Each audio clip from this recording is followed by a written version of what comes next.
जय हिंद दोस्तों। बायोलॉजी की क्लास में आज हम मानव शरीर क्रिया विज्ञान ह्यूमन फिजियोलॉजी के कुछ ऑब्जेक्टिव प्रश्न चलिए पढ़ते हैं जो आपके एग्ज़ाम के दृष्टि से बहुत महत्वपूर्ण है। चलिए देखते हैं पहला प्रश्न क्या है। तो पहला प्रश्न है, मानव में कुल कितनी हड्डियां होती हैं? मानव शरीर में कुल कितनी हड्डियां होती हैं? पहला प्रश्न है। तो मानव शरीर में कुल हड्डियों की संख्या 206 होती है। तो बी ऑप्शन सही होगा, 206 हड्डियां होती हैं। अगला क्वेश्चन है, नवजात शिशुओं में हड्डियों की संख्या लगभग कितनी होती है? नवजात शिशुओं की बात पूछी जा रही है। Option A 200, option B 206, option C 300 और ऑप्शन 4 जो है 350। तो नवजात शिशुओं में हड्डियों की संख्या 300 होती है। कितनी होती है? 300 होती है। सी ऑप्शन सही है। अगला प्रश्न है, मानव की खोपड़ी में कितनी अस्थियां होती हैं? मानव की खोपड़ी में, खोपड़ी मतलब स्कल होता है, स्कल में कितनी हड्डियां होती हैं? तो 8 हड्डियां होती हैं खोपड़ी में, 8 हड्डियां होती हैं। चौथा क्वेश्चन है, मानव शरीर में पसलियों की कितनी जोड़ी होती है? पसली मतलब रिब की संख्या कितनी होती है? रिब्स की संख्या कितनी जोड़ी होती है? तो रिब्स कुल 12 पेयर होती हैं। ऑप्शन ए सही है, 12 पेयर रिब्स होती हैं। पांचवा प्रश्न है, शरीर की सर्वाधिक प्रबल अस्थि कौन सी है? शरीर की सर्वाधिक प्रबल अस्थि, प्रबल मतलब मजबूत हड्डी कौन सी होती है? जांघ की हड्डी, की जबड़े की हड्डी, की भुजा की हड्डी, की गर्दन की हड्डी? तो सबसे मजबूत हड्डी होती है जबड़े की हड्डी। सबसे प्रबल मतलब मजबूत हड्डी जबड़े की होती है। सबसे लंबी हड्डी जांघ की होती है, जिसे फीमर कहते हैं। छठवां प्रश्न है, मानव शरीर की सबसे छोटी हड्डी होती है। मानव शरीर की सबसे छोटी हड्डी कौन सी होती है? नाखून की, जबड़े की स्टेपीज की, इसमें से नाक की हड्डी। तो सबसे छोटी हड्डी स्टेपीज होती है, जो कान में पाई जाती है। कान में 3 प्रकार की हड्डियां होती हैं, malleus, incus, stapes. Malleus, incus, stapes. तो स्टेपीज सबसे छोटी हड्डी होती है। अगला प्रश्न है, मानव शरीर की सबसे लंबी हड्डी कौन सी होती है? मानव शरीर की सबसे लंबी हड्डी कौन सी होती है? तो लंबी हड्डी मतलब बड़ी हड्डी, तो सबसे लंबी हड्डी फीमर होती है। सबसे लंबी हड्डी कौन सी होती है? फीमर होती है। अगला क्वेश्चन है, निम्नलिखित में से कौन मानव के पैर की हड्डी नहीं है? ह्यूमन पैर की हड्डी नहीं है। टिबिया है, ह्यूमरस है, फीमर है, कि फिबुला है? तो इसमें टिबिया जो है पैर की हड्डी है, ह्यूमरस जो है हाथ की हड्डी है, फीमर जांघ की हड्डी है, फिबुला जो है ये भी पैर की हड्डी है। तो इसमें से बी ऑप्शन सही होगा, ह्यूमरस। ह्यूमरस जो है ये जो है हाथ की हड्डी है, भुजा की हड्डी, ह्यूमरस कहते हैं। तो इसमें नहीं पूछा है, तो ह्यूमरस सही होगा। अगला क्वेश्चन है, ह्यूमरस अस्थि कहाँ पाई जाती है? जांघ में, कि पिंडली में, कि ऊपरी भुजा में, कि अग्र भुजा में? ऊपरी भुजा या अग्र भुजा? तो ऊपरी भुजा में पाई जाती है। सी ऑप्शन सही है, ऊपरी भुजा में पाई जाती है। तो सी ऑप्शन इसका सही होगा। अगला क्वेश्चन है, मनुष्य के शरीर में पैरों की हड्डी कैसी होती है? खोखली होती है, कि ठोस होती है, कि सरंध्री होती है, कि कीलक होती है? ये आपसे पूछा गया है बिहार पीसीएस 1994 में। तो पैरों की हड्डियां जो है वो ठोस होती हैं।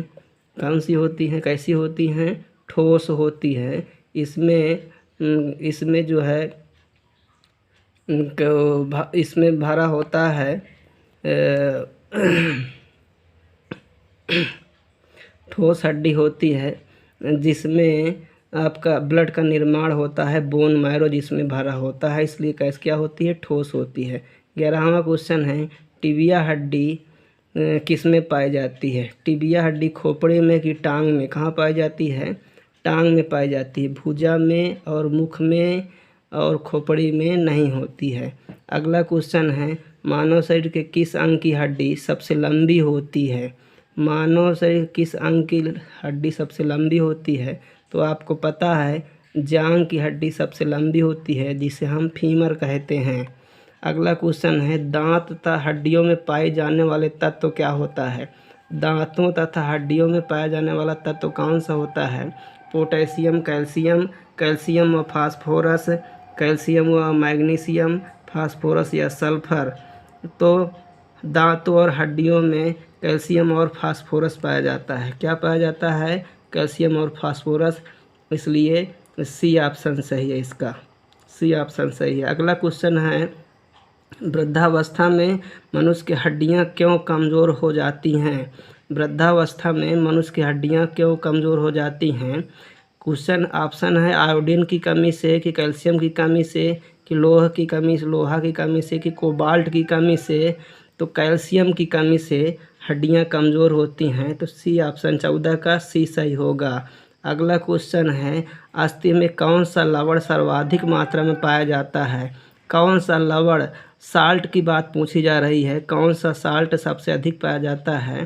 कैल्शियम फास्फेट, कि फेरिस नाइट्राइट है, कि सोडियम क्लोराइड है, कि मैग्नीशियम कार्बोनेट है। तो सबसे ज़्यादा लवण की बात है तो कैल्शियम फास्फेट पाया जाता है। क्या पाया जाता है? Calcium phosphate. तो ए ऑप्शन सही होगा, इसका क्या है? ए ऑप्शन सही होगा। अगला क्वेश्चन हम देखेंगे, अगला क्वेश्चन देखेंगे। अगला प्रश्न है, अस्थियां एवं पेशियों को आपस में जोड़ता है। अस्थि और पेशी को आपस में जोड़ता है। अस्थि मतलब बोन और पेशियों को आपस में जोड़ता है। क्या जोड़ता है? टेंडन। क्या जोड़ता है? टेंडन। लिगामेंट है कि टेंडन है कि उपास्थि है कि एक नई छोटी पेशी है? तो क्या जोड़ता है इसको? टेंडन जोड़ता है, टेंडन।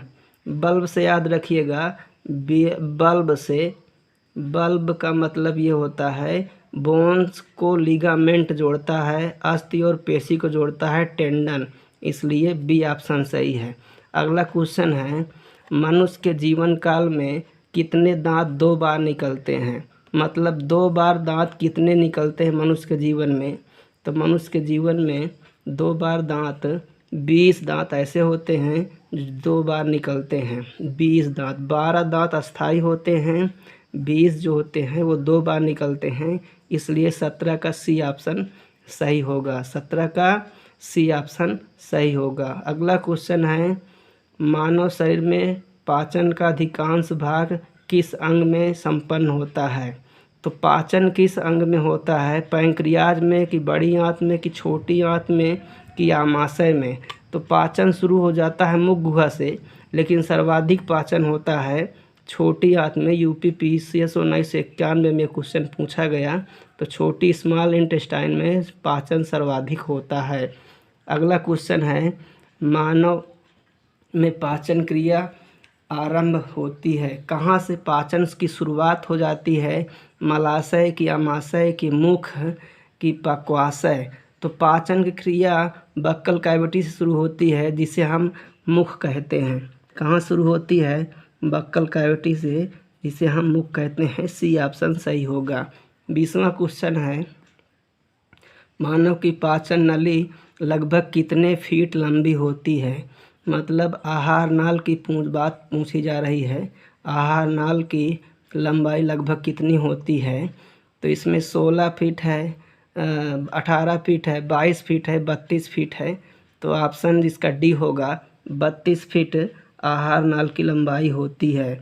अगला क्वेश्चन है, मुख में मंड का शर्करा में पाचन किसके द्वारा होता है?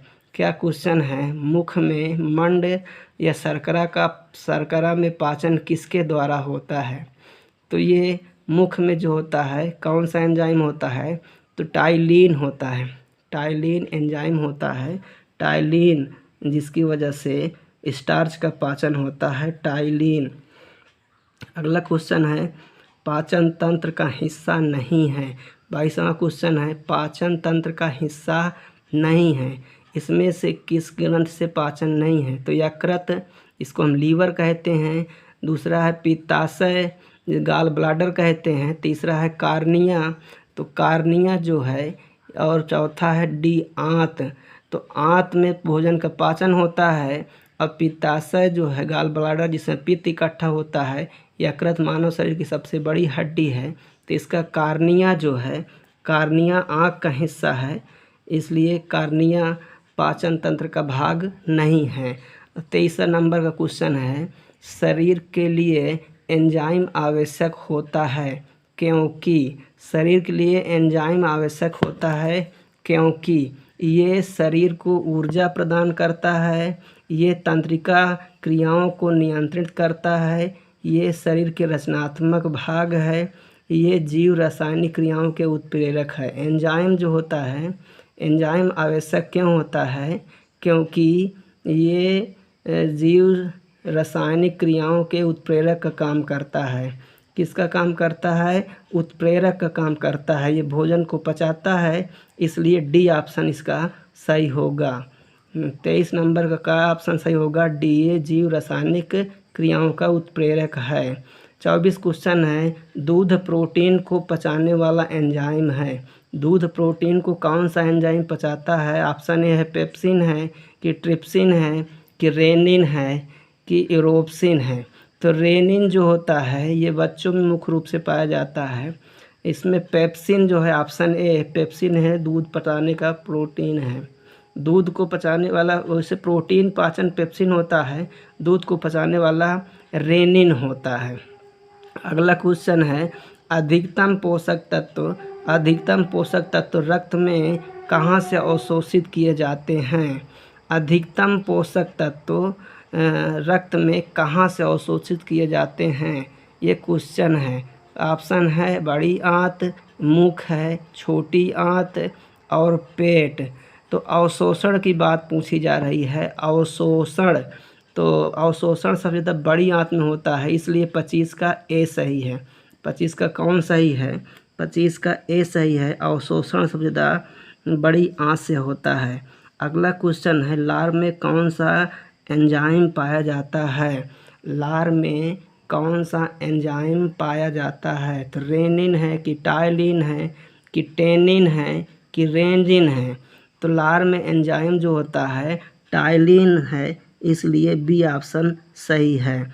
27वां प्रश्न है, पेट में भोजन को पचाने के लिए निम्नलिखित में से किसकी खास आवश्यकता होती है? भोजन को पेट में पचाने के लिए निम्नलिखित में किसकी खास आवश्यकता होती है? तो भोजन को पचाने के लिए हवा की आवश्यकता होती है, कि पानी की, कि एंजाइम की, कि खनिज की। तो सी ऑप्शन सही है। भोजन को पचाने के लिए एंजाइम की आवश्यकता होती है। अगला प्रश्न है, लार किसके पाचन में सहायक होता है? प्रोटीन पचाता है लार, कि स्टार्च पचाता है, कि फाइबर पचाता है, कि वसा पचाता है? तो इसमें स्टार्च को पचाने में लार सहयोगी है, तो बी ऑप्शन सही है। 28 का क्वेश्चन क्या है? बी ऑप्शन सही है। 29 नंबर है, मानव के आमाशय में अम्ल X उत्पन्न होता है जो भोजन के पाचन में सहायक होता है। तो आमाशय में कौन सा अम्ल होता है? एसिड कौन सा होता है स्टोमक में? तो ए है एस्टिक एसिड, सी नंबर है हाइड्रोक्लोरिक एसिड, मेथेनोइक अम्ल है, कि सिट्रिक अम्ल है? तो आमाशय में हाइड्रोक्लोरिक एसिड होता है, इसलिए सी ऑप्शन सही है। तो आज इतना ही क्वेश्चन, इसी प्रकार से नए नए क्वेश्चन हम रोज़ लाएंगे। आज इतना ही बच्चों, चैनल में बने रहिए, सब्सक्राइब करिए, अपने दोस्तों को शेयर करिए। जय हिंद, जय भारत।